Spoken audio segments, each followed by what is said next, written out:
이 3부 예배에 오신 여러분들 모두에게 하나님께서 늘 시원함 주시기를 바랍니다. 아멘. 우리 옆에 분들하고도 하나님께서 늘 시원함 주시기 바랍니다. 네, 우리 8월달 성구암송 역대하 16장 9절 상반절 암송해 볼까요? 시작. 여호와의 눈은 온 땅을 두루 감찰하사 전심으로 자기에게 향하는 자들을 위하여 능력을 베푸시나니. 역대하 16장 9절 상반절 말씀. 아멘. 오늘은 사도행전 강해 218번째가 되겠습니다. 영적인 출구 전략이다라는 제목으로 말씀을 준비했습니다. 오늘 본문을 가지고 세 번째 말씀을 전하죠. 예루살렘 교회는 유대인들을 중심으로 한 그 내부 지향적인 교회였습니다. 안디옥 교회는 어떤 교회였습니까? 안디옥 교회는 모래알과 같은 교인들이었어요. 절대 뭉칠래야 뭉칠 수 없고 모여질래야 모여질 수 없는 교회였는데 예수 그리스도의 십자가 복음으로 하나가 되어서 아주 이 신약 성경에서 가장 자랑스러운 교회, 본받아야 될 교회로 이렇게 우뚝 쓰임을 받습니다. 그래서 우리 예안교회도 예루살렘과 안디옥의 복합형 교회다. 그래서 예안교회라고 했다고 말씀을 드렸습니다. 이 안디옥 교회는요, 어떤 면에서 우리가 따라야 될 부분이 있을까요? 또 다른 측면으로 이렇게 먼저 말씀을 드리면요, 이 안디옥 교회는 환란의 열매로 세워진 교회였다고 하는 것입니다. 환란의 열매다. 무슨 말이냐? 안디옥 교회의 출현은요, 이 안디옥 교회의 단초는 스데반 집사의 순교 사건이 큰 발단이 된다고 하는 것입니다. 스데반 집사는 예루살렘 성전 밖에서 돌에 맞아 아주 비참하게 순교를 당합니다. 그리고 예루살렘과 유대 지역에서는 복음을 강력하게 거부하고 그런 박해하는 일이 크게 일어났습니다. 그래서 유대 지역에 있는 그 그리스도인들이 이곳에서는 더 이상 복음을 받아들이지 않으니까 우리가 다른 지역, 복음을 수용하는 지역에 가서 전도해야 되겠다라는 마음을 가지고 이방 세계에 눈을 돌리게 되는 것입니다. 그것에 대해서 어떻게 성경에서 말씀하고 있습니까? 그 11장 19절을 우리 한번 같이 스크린을 보겠습니다. 같이 봅니다. 그때 스데반의 일로 일어난 환란으로 말미암아 흩어진 자들이 베니게와 구브로와 안디옥까지 이르러 유대인에게만 말씀을 전하는데, 거기 보면요, 그때의 스데반의 일로 일어난 무엇으로 말미암아? 환란으로 말미암아 흩어지게 되었다고 하는 것입니다. 그 스데반 순교의 사건이 흩어지게 만들었습니다. 여러분, 그것은 엄청난 환란이었죠. 왜? 자기의 삶을 살지 못하고 자기의 직업을 갖지 못하고 도망다니고 흩어져야 했기 때문에 그렇습니다. 그런데 이 역사를 살펴보면요, 민주주의는 피를 먹고 자란다. 옛날에 어느 정치인이 얘기했어요. 우리나라도 이런 자유민주주의를 누리는 것은 우리 선열들의 피 흘림이 있었어요. 근데 여러분, 교회는요, 환란을 먹고 자랍니다. 예루살렘 교회가 큰 환란을 당하니까 거기에 흩어진 성도들이 바깥으로 나가서 복음을 전했습니다. 만약에 환란이 없었다면 어떻게 될까요? 우리가 남이가 하면서 말이죠, 순혈주의에 매달려가지고 예루살렘 교회를 중심으로 똘똘 뭉쳐가지고 배타적이 되면서 선교나 이웃에 대한 관심이 거의 없었을 것입니다. 이방 선교에 대한 주님의 지상 명령을 무시하고 외면하고 살았을 것입니다. 그런데 이런 환란으로 말미암아 교회가 흩어지면서 성도들이 흩어지면서 복음을 전하게 되는데 어디까지 전하게 되었느냐? 이 11장 21절에는 이렇게 말씀하고 있습니다. 같이 보겠습니다. 그 중에 구브로와 구레네 몇 사람이 안디옥에 이르러 할례안에게도 말하여 주 예수를 전파하니 주의 손이 그들과 함께 하심에 수많은 사람들이 믿고 주께 돌아오더라. 처음에는요, 흩어진 사람들이 유대인에게만 전했어요. 그런데 구브로와 구레네 몇 사람이 이 구브로와 구레네는 어떻게 복음이 전파되게 되는지 알 수는 없지만 일단 구브로라는 지역은 오늘 우리가 키프로스 섬이에요. 그리고 구레네는 어디냐면 리비아입니다. 결국 다른 나라에 사는 이방인들이 복음을 듣고 안디옥에 이르러서 당시에 로마와 알렉산드리아, 안디옥이 세계로 유명한 그런 대도시였거든요. 근데 그곳에 헬라인들이 많이 거주하게 되었는데 그 안디옥에 사는 헬라인들에게 복음을 전하면서 엄청난 부흥의 역사가 안디옥 교회에 있었다고 하는 것입니다. 그러자 본부 교회인 예루살렘 교회에서 가만히 있어봐. 저렇게 이방인들이 하나님을 믿고 돌아왔는데 말씀에 바르게 서야 된다. 그래가지고 바나바를 파송했고 바나바가 그쪽에 가서 안디옥 교회에 가서 열심히 복음을 가지고 성도들을 양육하고 훈련하는데 자기 한계에 부딪힌 거예요. 그래서 자기보다 더 실력이 있고 영성이 있고 체험이 있고 개종한 사울을 데리러 갑니다. 사울은 거의 10년 동안 칩거 생활에 있었는데 마침내 바나바가 데리러 가서 어떤 일을 하게 됩니까? 11장 25절에서 26절입니다. 같이 보겠습니다. 바나바가 사울을 찾으러 다소에 가서 만나매 안디옥에 데리고 와서 둘이 교회에 1년간 모여 있어 그 무리를 가르쳤고 제자들이 안디옥에서 비로소 그리스도인이라 일컬음을 받게 되었더라. 네, 바나바가 사울을 찾으러 가서 다소에 가서 또 데리고 안디옥에 와가지고 1년간 있으면서 큰 무리를 가르쳤고 제자들이 안디옥에서 비로소 그리스도인이라 일컬음을 받았다 그랬습니다.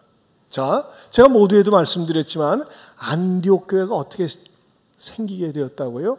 예루살렘 교회 그 환난 때문에 그 환난으로 인해서 흩어진 성도들이 복음의 열정을 가지고 안디옥 교회를 세우는데 일익을 담당했다고 하는 것입니다. 여러분, 저는 이 말씀을 묵상하면서 여러분의 개인의 삶 속에 환난이 있을 수 있어요. 질병의 환난, 물질로 인한 환난, 또 인간관계에 대한 환난, 여러 환난이 있을 수 있거든요. 그런데 이 환난을 믿음의 눈을 가지고 해석을 하고 믿음의 눈으로 엎드려서 기도하며 간구할 때 하나님께서 새로운 영적인 출구 전략, 새로운 좋은 길을 인도해 주신다는 겁니다. 제가 27년 전에 익산에 왔습니다. 그리고 27년 전에 익산에 와서 기성교회를 섬기면서 5년 동안 열심히 사역을 했습니다. 제가 30대 후반에 와가지고 첫 목회지기 때문에 그야말로 목숨을 걸고 사역을 했습니다. 그 교회는 굉장히 어려웠던 교회였습니다.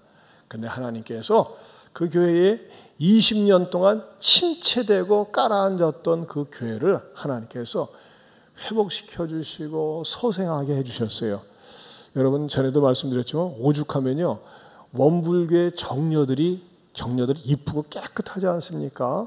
흰 저고리에 검정 치마를 입고 탁 와가지고요, 거의 한 달을 왔었어요. 그래서 매주마다 제 설교를 적고 그랬는데 나는 은혜 받으러 왔는 줄 알았더니 원불교 본부에서 저 오주환이라는 목사가 익산에 왔는데 왜 교회가 갑자기 저렇게 막 소란스럽게 부흥하냐, 그 비결을 배워오거라 해가지고 그 숙제 벤치마킹 하기 위해서 보냈다는 거예요. 그 정도로 교회가 말이죠, 진짜 환골탈태하고 엄청난 부흥이 있었어요. 그런데 시간이 지나면서 저 자신에게 영적으로 정신적으로 환란이 찾아왔습니다. 소위 말하자면은 먼저 믿었던 분들이 말이죠, 텃세가 강하고 하면서 말이죠, 너무너무 목회의 현실이 힘들었어요. 잘못하다가 제가 거의 막 죽을 것처럼 말이죠, 이렇게 너무너무 정신적으로 영적으로 힘들었어요. 외향적으로는 굉장히 대우를 잘해줬어요. 막 사례비도 많이 주고 큰 집도 주고 새 차도 사주고 말이 좋았지만은 외향적으로 잘해주는 것은 저의 마음속에 절대 행복을 가져다 주지 못하고 계속해서 정신적으로 시달리면서 말이죠, 저한테 환란이 찾아온 거예요. 그때 뜻을 같이 하는 8가정이 우리가 한 달 이상 모여서 계속 기도하면서 우리가 이러지 말고 또 그분들은 말이죠, 절대 익산을 떠나지 말라고 하면서 같이 기도하다가 생긴 교회가, 탄생한 교회가 예안교회입니다. 할렐루야. 지금 생각하니까 이전 교회도 제가 또 저한테 환난을 주셨기 때문에 그 교회를 위해서 기도하게 되었고, 또 그 교회도 또 나중에는 이렇게 안정되었고, 또 예안교회라고 하는 이 건강하고 좋은 교회를 이렇게 섬길 수 있게 되어서 얼마나 감사한지 모릅니다. 여러분, 전 그때 당시에는 말이죠, 진짜 영적으로 정신적으로 힘들었어요. 어느 정도로 힘들었냐면요, 바깥에 나가서 막 사람들이, 이게 목사님들, 친구 목사님들을 만나면 아유, 그 어려운 교회 가서 교회가 회복되고 막 부흥된다며 막 그런 말을 들어도요, 하나도 마음이 행복하지가 않아요. 뭐 얘기를 하려고 하면요, 얼마나 스트레스를 받는지 막 눈물부터 나오려고 그러는 거예요. 그 정도로 마음고생이 심했었어요. 근데 지나놓고 보니까는 뭐예요? 제 마음속에 하나님께서 여기 귀한 뜻이 있었구나 하면서 감사한 것밖에 없는 거예요. 그리고 이렇게 예안교회라고 하는 정말 건강하고 좋은 교회를 목회할 수 있었다고 하는 것이 얼마나 감사한지 모릅니다. 자, 이것은 저와 관계된 목회와 관계된 얘기라면요, 여러분들 개인에게도요, 생각지 못한 환난이 찾아올 수 있어요. 근데 이 환난을 갖다가 잘 감당하지 못하면 사람들이 극단적인 선택을 하더라고요. 우리 교회 저 부목사님이 그 지난 주간에 신방 보고서를 저한테 이렇게 보냈는데, 그걸 보면서 제가 충격을 받은 내용이 있어서 참고가 될 것 같아 말씀을 드려요. 이런 내용이었어요. 직장에서 아시는 분의 조카가 자살을 하는 바람에 난해한 질문이 생겨서 도움을 요청했습니다. 직장 동료분의 조카의 죽음으로 인해 굉장히 많이 슬퍼하시고 거의 자식처럼 키웠다고 했습니다. 그 조카의 가정이 깨어져서 그 이모님이 키우신 건데, 심지어 공무원 시험도 합격해 놓고 삶의 의미가 없었는지 자살을 해서 너무 충격을 받으셨다는 것입니다. 천주교의 영향을 받아서 자살한 친구를 위해 기도해달라고 하셨다고 했는데 어떻게 기도해야 되는지 모르겠다고 하였습니다. 그래서 일단은 지인분을 위해서 기도하고 복음을 전할 수 있는 계기가 되었으면 좋겠다고 하였더니 진짜 그런 마음이 든다고 하였습니다. 저는 이 보고서를 받은 다음에 너무 가슴이 아팠어요. 여러분, 공무원이 되기가 쉽습니까? 공무원 시험은 죽어라고 공부를 해놓고 합격을 했는데 자살을 했어요. 아마 그런 것 같아요. 이번 공무원 시험 내가 패스를 해야지 하면서 어떤 목표가 있으니까 죽기 살기로 공부를 하고서 막상 딱 합격을 하고 패스를 했는데 왜 자살을 했죠? 허무한 거예요, 막상. 왜 허무할까요? 인생이 뭐지? 왜 이렇게 사는 거지? 마치 자기 인생이 다람쥐 쳇바퀴 도는 것처럼 똑같은 일들이 반복될 것 같고, 무엇보다도 왜 자살을 하는 걸까요? 삶의 의미를 찾지 못할 때 자살을 합니다. 왜 살지? 무엇 때문에 살지? 이런 식으로 살아서 뭐 어떻게 되는 거지? 부자 된다고? 유명해진다고? 어떡하란 말이지? 하면서 말이죠, 의미를 찾지 못할 때 자살을 하는 것입니다. 여러분, 삶의 의미는 누가 줄까요? 삶의 의미는 하나님만 주실 수 있습니다. 복음만이 주실 수 있습니다. 여러분, 예수님이 우리들의 마음속에 없으면요, 자살하고 싶어요. 저도요, 모태신앙이지만 예수님을 말씀을 통해서 인격적으로 만나지 못했을 때는 항상 죽음에 대한 생각이 떠나질 않았어요. 그러나 예수님을 제 인격적으로 나의 구세주, 나의 하나님으로 모시고 난 다음에는 내 삶 속에 때로는 풀리지 않고 풀릴 것 같지 않은, 해결되지 않을 것 같은 엄청난 환난이 밀어닥친다 할지라도 살아계신 주님이 주신 말씀, 저는 이 말씀의 덕을 무진장 많이 봤어요. 그 말씀은 뭡니까? 로마서 8장 28절 말씀입니다. 우리 같이 한번 읽어보겠습니다. 시작. 우리가 알거니와 하나님을 사랑하는 자, 곧 그의 뜻대로 부르심을 입은 자들에게는 모든 것이 합력하여 선을 이루느니라. 저는요, 풀리지 않고 해결되지 않을 것처럼 보이는 그런 환난 가운데서도 이 말씀을 암송하고 읽고 선포했습니다.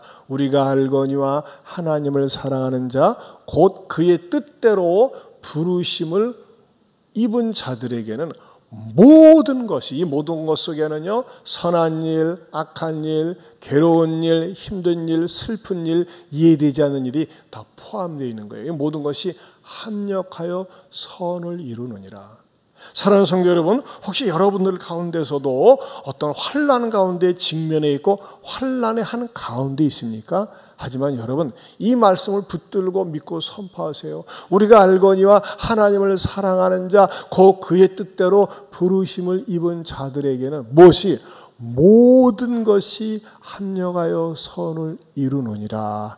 이 말씀을 붙들고 기도하며 금식하며 나갈 때는 하나님께서 반드시 합력해서 선을 이루어 주시리라 믿습니다. 여러분 생각을 해보세요. 우리에게 이 땅을 갖다가 구입하기 위해서 뛰어다니신 장로님하고도 얼마 전에 얘기했는데, 여러분 이 땅 주인이 22명이었습니다. 그리고 여러분, 우리 저쪽 1주차장 들어오는 출입구 있잖아요. 그 주차장에는요, 다른 교회가 150평을 이미 계약을 했었어요. 여러분 생각을 해보세요. 그 앞에 150평에다가 계약을 해가지고 예배당을 짓고 또 뒤에다 예배당을 짓는다. 상상을 해보세요. 되겠어요? 그래가지고서 그 목사님에게, 그 목사님 먼저 계약을 했었는데, 목사님 저희들은 말이죠, 그릇은 적지만 이 땅 전체가 필요합니다. 목사님 양보 좀 해주시겠습니까? 하면서 말이죠, 목사님한테 사정을 했고, 그 목사님은 저 팔봉 쪽에 가셔서 또 개척을 하셔서 저희들은 말이죠, 또 한 3년 동안 계속 이렇게 지원도 해드리고 그런 적이 있었어요. 그런데 여러분 생각을 해보세요. 이 22명이나 되는 땅 임자, 그래서 어느 누구도 덤벼들 수 없었던 이 땅이었어요. 그런데 우리가 하나님 앞에 기도하며 금식하며 나갈 때 하나둘 술술술술 풀어주시는 것을 경험했어요. 저는 하나님께서 이 목회에 주신 축복을 여러분들의 개인 속에도 가정 속에도 풀어주시고 합력해서 선으로 인도해 주시기를 축원합니다. 두 번째는요, 육신을 리모델링하는 금식도 필요하다는 것입니다. 육신을 리모델링하는 금식도 필요하다. 여러분, 거의 폐가에 가까운 망가진 집, 그런 집들을 리모델링 해보세요. 완전 새집 같지 않습니까? 마찬가지로 우리 육신도 한 번씩 리모델링을 해야 됩니다. 그 리모델링 하는데 가장 좋은 게 뭘까요? 그게 바로 금식이에요. 오늘 성경에 나타나는 금식은 어떤 금식이었어요? 2절에 보면 주를 섬겨 금식할 때, 3절에도 보면 이에 금식하며 기도하고, 여기서 금식하는 거는요, 하나님께서 이 안디옥 교회가 넘치는 복을 받다 보니까는 하나님 이것이 우리 교회가 고인물 교회가 되지 않고 좀 더 하나님과 쓰임받는 교회가 되길 원합니다 하면서 금식을 하기 시작하면서 새로운 사명을 하나님께서 부여해 주시고 그 사명자로서 뽑힌 사람이 쓰임받는 장면이 오늘 내용입니다. 여러분, 그러면서도 저는 성령님께서 이런 깨달음을 주세요. 우리가 말이죠, 어떤 육신의 욕망을 죽이기 위해서 금식을 합니다. 내가 갈 길을 모를 때, 또는 말이죠, 어떤 응답을 긴박하게 필요로 할 때 금식을 하면요, 그 금식 기도가 금식 안 할 때보단 훨씬 응답이 당겨지는 것은 사실입니다. 그러면서도 우리가 말이죠, 우리 육신 때문에 죄를 짓는 일들이 많이 있는데, 우리의 육신의 리모델링을 위해서 필요로 하는 금식은 뭘까요? 그건 첫째는요, 눈의 금식이라는 겁니다. 눈의 금식. 여러분, 인터넷이나 유튜브 우리들이 종종 보지 않습니까? 근데 그런 것을, 잘못된 것을 보면서 유혹에 빠지고 유혹에 넘어가지 않습니까? 여러분, 유튜브나 인터넷을 열면 얼마나 음란한 것들이, 더러운 것들이 쾌락이라고 하는 미명하에, 재미라고 하는 미명하에 그야말로 내로남불 사상이 만연하면서 말이죠, 쾌락을 위해서, 재미를 위해서는 더러운 짓도 음란한 짓도 해도 된다고 얼마나 우리들을 충동질하고 자극을 하고 있습니까? 그리고 거기에 넘어가는 사람들이 얼마나 많이 있습니까? 여러분, 많은 유혹들이 보지 말아야 될 것을 보면서 넘어가는 것 아니겠습니까? 그런 의미에서 우리는요, 눈의 금식이 필요하다고 하는 것입니다. 이거 보지 말아야지. 봐서는 내 영혼에 유익을 주지 않지 하면서 눈을 감을 수 있고 보지 말아야 된다고 하는 것입니다. 그런 의미에서 눈의 금식이 필요하다고 하는 것이죠. 또 어떤 금식이 필요할까요? 귀의 금식이 필요합니다. 귀의 금식. 우리는요, 나가서 사람들을 만날 때 헛소리, 잘못된 말들을 너무나 많이 듣습니다. 충동질하는 소리, 이단의 소리, 허영의 소리를 들으면서 말이죠, 우리가 죄의 유혹에 넘어가지 않습니까? 여러분들 어떤 모임 속에 갔는데 말이죠, 내 믿음을 반감시키고 내 믿음을 떨고 먹고 의심하게 만들고 불신하게 만들다면 말이죠, 그런 말에 대해서 귀의 금식이 필요하다는 것입니다. 귀를 씻으면서라도 내가 못 들을 걸 들었네 하면서 말이죠, 거부해야 된다고 하는 것이죠. 또 여러분의 믿음을 갉아먹고 여러분의 믿음을 갖다가 의심하게 하는 그런 말들을 하고 그런 부정적인 말들을 할 때 때로는 일갈할 수 있어야 됩니다. 그런 은혜스럽지 못한 소리 하지 맙시다 하면서 말이죠, 자리를 박차고 나와서라도 그런 말들을 거부하는 귀의 금식이 필요하다고 하는 것이죠. 또 손의 금식이 필요합니다. 나쁜 일에 손대지 않겠다. 부정한 일에 손대지 않겠다. 부정한 일에 내 손을 쓰지 않겠다. 이런 금식이 필요합니다. 여러분, 우리의 자녀들이, 청소년들이 이 핸드폰 가지고 게임에 빠지고 또 놀이 중독에 빠지고 또는 성인들도 보면요, 인터넷 도박에 빠지는 경우들이 얼마나 많이 있는지 몰라요. 제가 우연히 한 달 전에 여기 그 푸른소라 아파트 뒤에도 이렇게 동산 있지 않습니까? 너무 더워가지고 그쪽을 이렇게 몇 바퀴 도는데 가관이에요. 그 정자 곳곳에 있는 곳에 할아버지 할머니들이 그냥 다 모였는데 모두가 화투를 치고 있어요. 이야. 넋이 빠져가지고 화투를 치고 있어요. 물론 어떤 의사들은 화투를 치는 게 치매 예방에 좋습니다 하면서 이렇게 권면을 하는데 그리스도인들은 턱스러운 것 같지 않아요. 그것도 돈 놓고 돈 따먹는 거 아니겠어요? 몇 푼이라도. 그리고 말이죠, 또는 말이죠, 화를 내고 싸우기도 하고. 여러분, 화투보다도 더 좋은 게 뭘까요? 말씀을 암송하는 거예요. 잘 머리가 돌아가지 않지만 주어진 말씀을 가지고 계속해서 암송하고 반복하면요, 화투보다도 더 좋은 효과, 치매 효과가 암송을 통해서 나타날 줄로 믿습니다. 입의 금식이 필요합니다. 입의 금식. 말을 불쑥불쑥 하는 사람들이 있어요. 함부로 말하는 사람들이 있어요. 나는 말이지 말은 아싸라게 뒤끝이 없어. 아니에요. 말을 듣는 사람은 뒤끝이 있습니다. 그래서 아파하는 거예요. 말의 금식이 필요해요. 입술의 금식이 필요해요. 말을 함부로 하는 사람들은 말이죠, 본인은 시간이 지나면서 고립됩니다. 그렇게 말 함부로 하는 사람 어울리고 싶지 않아요. 교제하고 싶지 않거든요. 그 다음에 무슨 금식이 필요할까요? 발의 금식이 필요합니다. 가지 말아야 될 곳 가지 말아야죠. 만나지 말아야 될 사람 만나지 말아야죠. 여러분, 이런 것들도 말이죠, 때로는 처음에 몰랐다가 내가 만나지 말아야 할 현장, 만나지 말아야 될 곳에 갈 때 내 발의 금식을 해야지, 귀의 금식을 해야지, 눈의 금식을 해야지, 입술의 금식을 해야지 하면서 말씀이 떠오르면서 나를 절제하고 나를 통제하면서 죄 짓지 않는 삶을 살 수 있다는 것입니다. 제가 설교를 준비하면서 주일학교 때 배운 찬양이 기억났어요. 어느 때 배운 거라고요? 주일학교 때 50년 전에 배운 찬양입니다. 내 눈이 보는 것을 조심해. 내 눈이 보는 것을 조심해. 위에 계신 주께서 사랑스레 보시네. 내 눈이 보는 것을 조심해. 세상에 주일학교가 중요한 것 같아요. 한번 같이 불러볼까요? 내 눈이 보는 것을 조심해. 내 눈이 보는 것을 조심해. 우리 박수치면서 위에 계신 주께서 사랑스레 보시네. 내 눈이 보는 것을 조심해. 조심해. 내 입이 말할 것을 조심해. 조심해. 내 입이 말할 것을 조심해. 조심해. 위에 계신 주께서 사랑스레 보시네. 내 입이 말할 것을 조심해. 내 손이 하는 것을 조심해. 내 손이 하는 것을 조심해.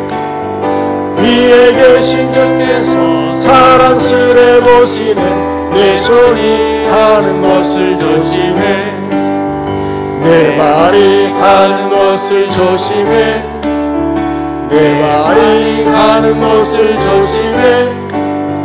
위에 계신 주께서 사랑스레 보시네. 내 말이 가는 것을 조심해. 눈과 입과 손과 발 조심해. 눈과 입과 손과 발 조심해. 위에 계신 주께서 사랑스레 보시네. 눈과 입과 손과 발 조심해. 여러분, 인생을 살면서요, 객기 부리다가 화장성세하다가 망하지 조심해서 망하거나 손해볼 일 없어요. 지난주에 제가 설교 준비하고 있는데 제 대학 동기한테서 전화가 왔어요. 야, 주하나, 너 중로 죽은 거 알아? 내가 어떻게 알아? 이제 65살인데 이 더우니까 계곡 유원지에 놀러 갔어요. 가족들하고. 근데 계곡에 가가지고서 이렇게 물가에 들어가가지고서 들어가는데 제가 추론 기로는요, 아마 이 모래를 퍼내느라고 이렇게 쭉 파놓은 곳인데 거기에 폭 빠진 거예요. 그러니까 아들이 뛰어들어서 아빠 해가지고 들어가는데 아들도 같이 빠져 죽었어요. 내 친구, 그러니까 뭐 친한 친구는 아니었어요. 그냥 옛날 뭐 대학 다닐 때. 야, 사진 좀 보여주라, 아른하다 해가지고 사진 보이니까 죽누라고 하는 아주 그냥 조용한 친구였어요. 아들은 31살. 장가도 안 갔어요. 여러분, 얼마나 슬프겠어요. 항상 조심해야 돼요. 제가 그래서 우리 가족 단톡방에다가 이렇게 올렸어요. 야, 내 친구가 65살인데 이렇게 물에 빠져가지고 죽고 아들도 죽었다. 그렇게 올렸더니 우리 아들놈이 댓글로 아빠 빠지면 나 구하지 않을 거야. 나도 빠지면 나 구하러 오지 마. 혼자라도 살아야지. 잘났다 이 새끼야. 조금이다마는 여러분, 너무너무 가슴이 아프더라고요. 막 그래서 야, 그 유족들은 누가 있냐 했더니 남매가 있는데 얼마나 가슴이 아프겠어요. 여러분, 아직도 이 더위가 끝나지 않았는데 절대 여러분들이 어디 가서든지 막 객기 부리고 뭐 수영 잘한다고 원숭이도 나무에서 떨어진다고 하는데 어디 가서 이렇게 말이죠, 나를 내세울 게 없어요. 육체를 자랑할 게 없어요. 항상 조심할 수 있기를 축원합니다.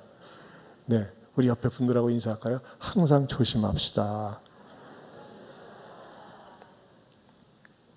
여러분, 우리 몸의 지체에 대한 금식이 왜 필요할까요? 우리 몸은 하나님의 성전이라고 그랬어요. 근데 성경에서는요, 우리 몸에 대해서 어떻게 가르쳐 주느냐? 로마서 12장 1절입니다. 같이 보겠습니다. 그러므로 형제들아, 내가 하나님의 모든 자비하심으로 너희를 권하노니 너희 몸을 하나님이 기뻐하시는 거룩한 산 제물로 드리라. 이는 너희가 드릴 영적 예배니라. 여기 보면요, 너희 몸을 하나님이 기뻐하시는 거룩한 산 제물로 드리라고 그랬어요. 여러분, 원래 제물은요, 죽어서 드리는 거예요. 죽여야 돼요. 그렇죠? 제물 자체가 죽어야 돼요. 근데 여기는 산 제물로 드리라고 그랬어요. 이게 어떻게 가능할까요? 그것은요, 우리가 예수님을 믿으면서 십자가에 내 육체 욕망을 죽여야 돼요. 근데 이게 잘 안 죽거든요. 근데 육체 욕망을 가장 죽일 수 있는 좋은 툴이 뭐냐? 그게 바로 금식이라는 겁니다. 우리가 금식을 하면서 육체 욕망을 죽이는 겁니다.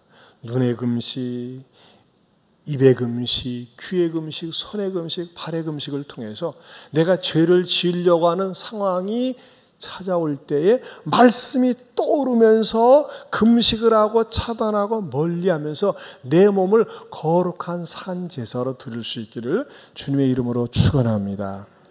한 걸음 더 나가서 오늘 본문을 통해서 주는 가장 중요한 메시지가 무엇일까요?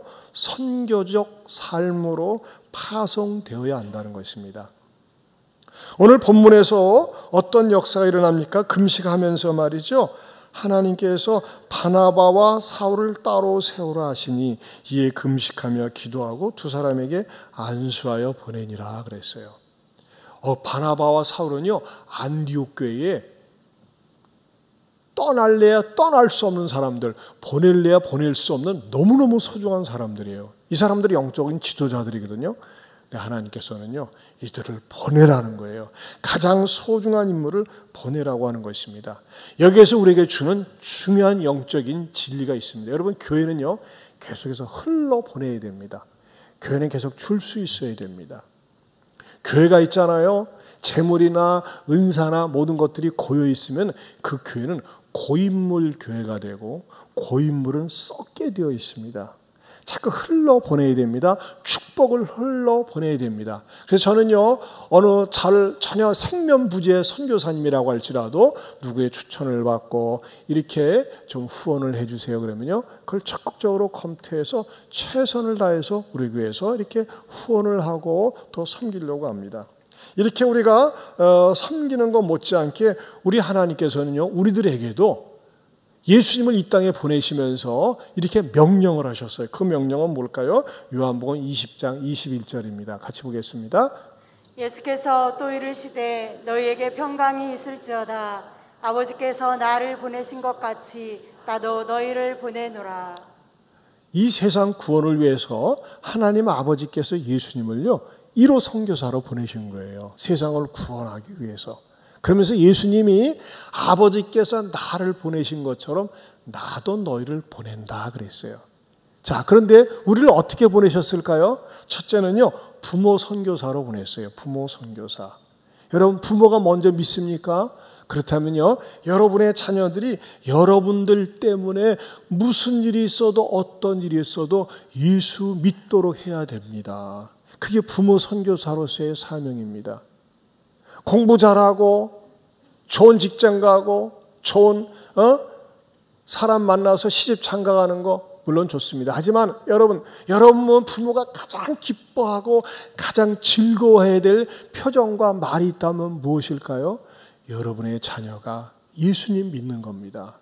아무리 세상적으로 유명하고 성공했다고 할지라도 예수님을 믿지 않으면 그건 비참한 결과를 초래하기 때문입니다.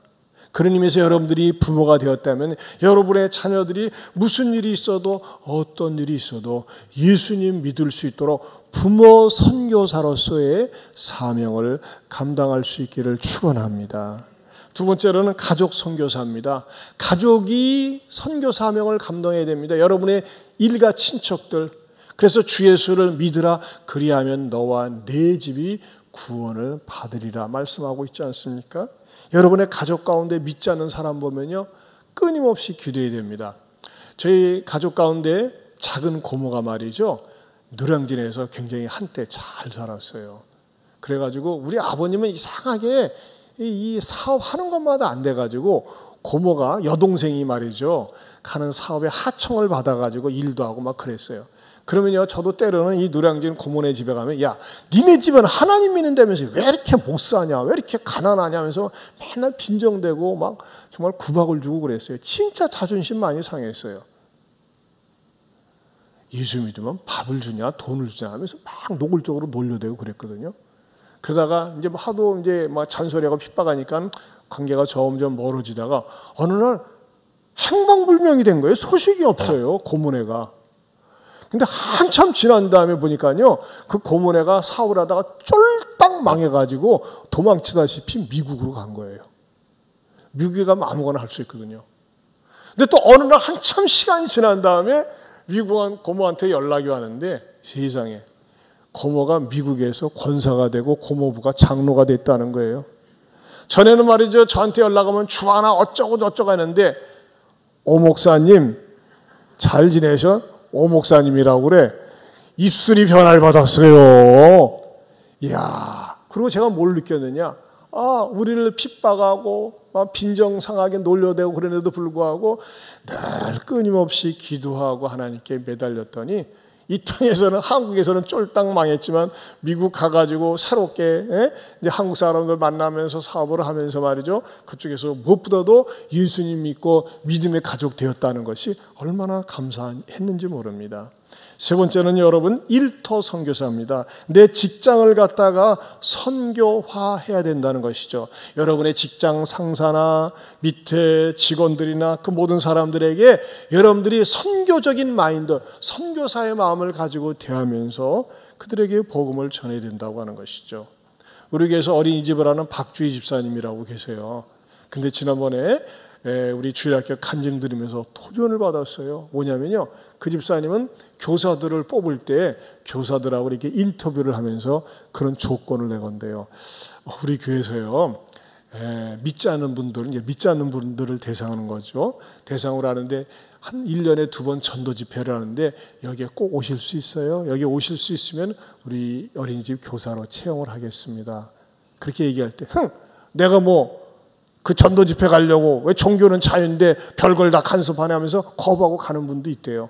근데 어떤 분들은 그래요, 1년에 2번 가죠 해가지고서 그분들을 전도 집회에다 데리고 오는 거예요. 근데 문제는 뭐냐, 이분들이 말이지 교사들이 딱 2번만 오고 안 오는데, 약속을 했으니까. 그래서 목사님, 이게 2번만 오고 안 오는데 이게 어떻게 하면 좋을까요? 그럴 때는요, 앞으로 약속을 바꿔가지고 5번 오는 것을 얘기하면 어떨까요? 받아들이면 좋고 안 받아들이면 할 수 없고, 그렇게 제안을 하긴 했습니다. 어떻게든지 우리 집사님은 말이죠, 그 일터 속에서 자기랑 같이 일하는 분들을 주님께로 인도하려고 하는 일터 선교사의 마음이 아니겠어요? 네 번째로는요, 학생 선교사, 교사 선교사. 우리 교회도 말이죠, 대학교에서 강의하는 분들, 제자들을 갖다가 전도 집회 때 평소에 잘 좋은 관계를 맺어가지고 모시고 오는 그런 모습들을 봤어요. 또 학생들은 말이죠, 학생들이 굉장히 예의가 없고 무례하지 않습니까? 근데 선생님한테 인사를 잘하고 겸손하게 친절하게 하면서 말이죠, 선생님을 갖다가 그 선생님 승용차를 타고서 전도 집회 때 같이 데리고 온 그런 경우도 본 적이 있어요. 이렇게 학생은 학교에서, 또 교사는, 또 교수는 학교에서 이 학생들과 좋은 관계를 맺으면서 또 선교사적인 사명을 감당할 수 있다는 것입니다. 5번째는 스마트폰 선교사. 여러분, 요즘 스마트폰이 없는 분이 없잖아요. 우리가 이것을 가지고서 말이죠, 내가 낯선 사람들, 만난 사람들에게 이 전도 메시지, 유튜브 전도를 할 수 있잖아요. 저는 오늘 아침에도 항상 제일 먼저 하는 일이, 옛날에는 생일 문자를 보내는데 지금은 그렇게 하지 않고 낯선 분들, 믿음이 없는 분들에게 전도 메시지 유튜브를 보냅니다. 오늘도 아침에 일어나자마자 하면서 오늘 누가 생일인가, 신앙생활을 하지 않는 분들에게 먼저 탁 보내고 합니다. 여러분, 저는 어디에 가서든지 관계를 일단 맺고 나면은 복음을 전하고, 또 복음을 전한 다음에는 또 그분이 신앙생활을 할 수 있도록 이렇게 계속해서 유튜브 메시지 전하는데, 제가 2017년도에 크로아티아를 간 적이 있었어요. 그때 목사님들하고 같이 갔었는데, 크로아티아 여러분 잘 낯선 나라입니다. 동유럽이죠. 슬로베니아, 크로아티아. 그쪽에 갔을 때 제가 감동받은 한국 사람을 만나는데, 크로아티아의 한국 사람 부부가 딱 그 사람들만 사는 거예요. 얼마나 감동이 됐어요. 이국 땅에 한국 사람 부부가 그 사람들 밖에 없는 거예요.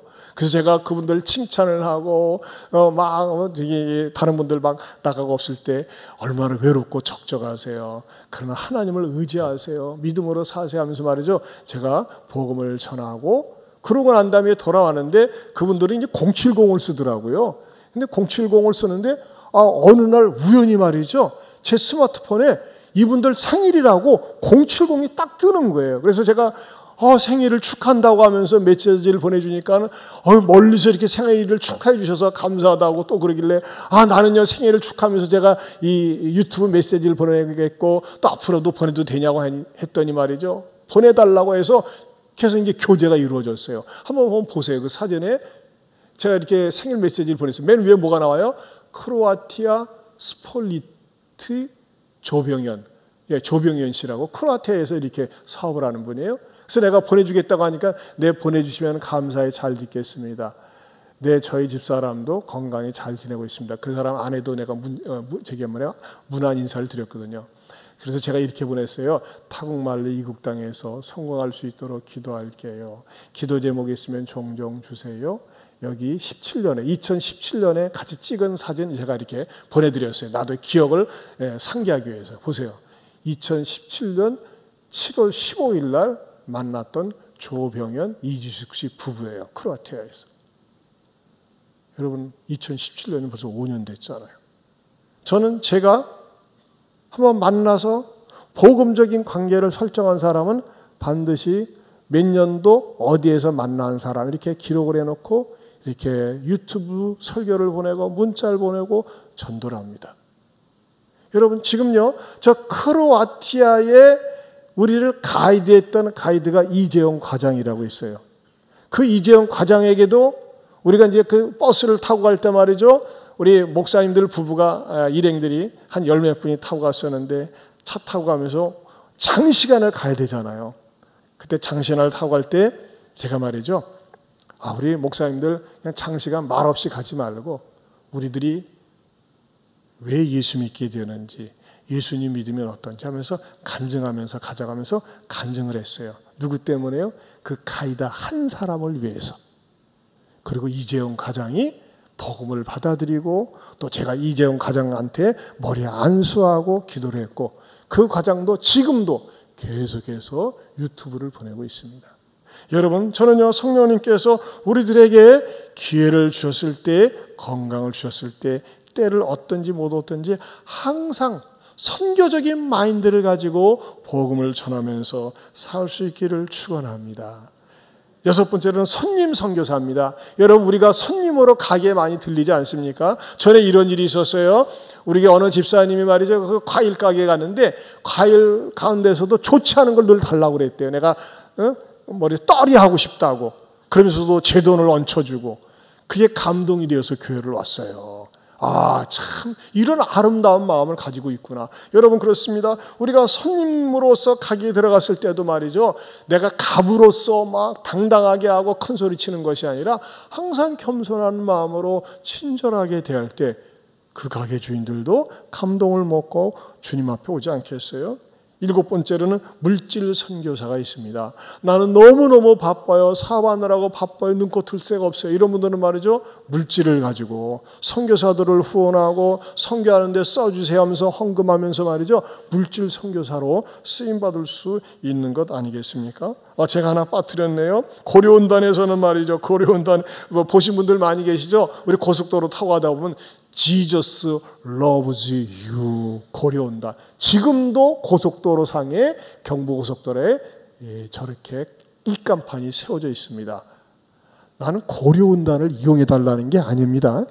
고려온단에서 저렇게 말이죠. 자기 회사 무슨 말을 들어도 예수님은 당신을 사랑합니다. 영어로 이렇게 걸어놨어요. 아마 여기뿐만 아니라 몇 군데를 세워놨어요. 얼마나 예수님을 얘기하고 싶으면 저러겠어요. 얼마나 아름다운 일입니까? 그 다음에 마지막으로는 무슨 선교사가 있을까요? 기도 선교사입니다. 종종 우리 나이 드신 할머니 권사님들이 그러세요. 목사님 나는 교회를 해서 아무것도 하는 것도 없어요. 무슨 말씀을 하세요? 우리 어느 권사님은요 새벽 기도 오셔서 기도하고 그 다음에 끝난 다음에 아침 식사하고 조화 먹고 또 교회로 오세요. 또 기도하러 오세요. 점심 먹고 또 오세요. 기도가 삶이에요. 기도가 삶. 보면 말이죠. 불을 하나 켜놓고 나서 다 우리 주보 기도 제목 가지고 선교사님 놓고 기도하고 그래요. 얼마나 귀한 선교 사역인지 모릅니다. 이것도 선교 사역이에요. 또 여러분들이 교회 오지 못하면 가정에서라도 몸을 움직이지 못할 때 기도할 때 기도 사역도 큰 선교 사역의 일환이 되는 줄로 믿습니다. 사랑하는 성도 여러분, 말씀을 맺겠습니다. 여러분들 가운데 감당하지 못할 환난이 있다면 하나님 이 환난 너머에 더 좋은 것으로 선한 것으로 주시리라 믿습니다. 믿음의 눈으로 고백하고 선을 믿을 수 있기를 축원합니다. 합력해서 선을 이루시는 하나님을 바라볼 수 있기를 축원합니다. 내 마음대로 안 되는 것들, 나로 하여금 내 육체 가운데 자주 죄짓게 하는 것들 금식하면서 리모델링을 하세요. 그리고 우리의 삶을 선교적 삶으로 끌고 갈 때 하나님께서는 저와 여러분을 통해서 영광을 받으시리라 믿습니다. 하나님 아버지 감사합니다. 오늘도 귀한 말씀 주셨는데 이 말씀을 마음에 새기고 아름답게 쓰임받는 우리의 삶이 되게 하여 주시옵소서. 예수님 이름으로 기도합니다. 아멘. 우리 다 같이 일어서셔서 찬송가 218장 1절 3절 부르겠습니다.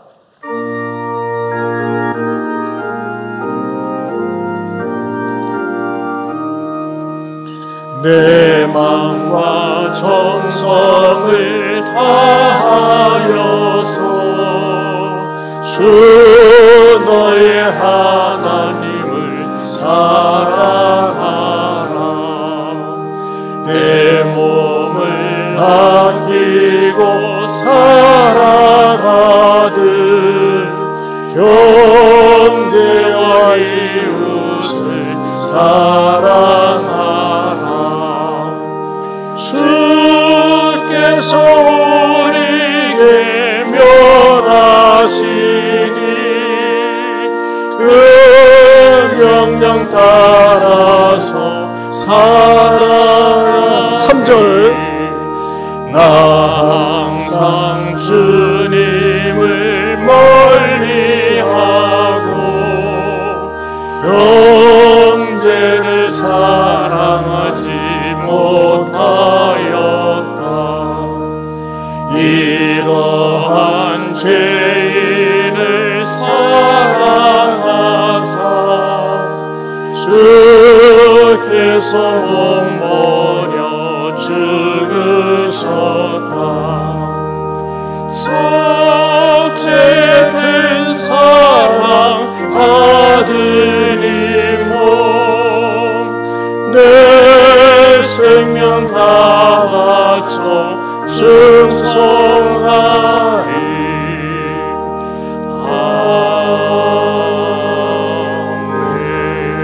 아멘. 이제는 우리 주 예수 그리스도의 은혜와 하나님 아버지의 변함이 없는 사랑과 성령님의 감화 감동 교통하심의 은혜가 오늘 주신 말씀을 마음에 새기고 이 말씀에 순종하여 주님의 귀한 일꾼이 되겠노라고 다짐하는 성도들 위해 영원토록 함께 있을지어다. 아멘.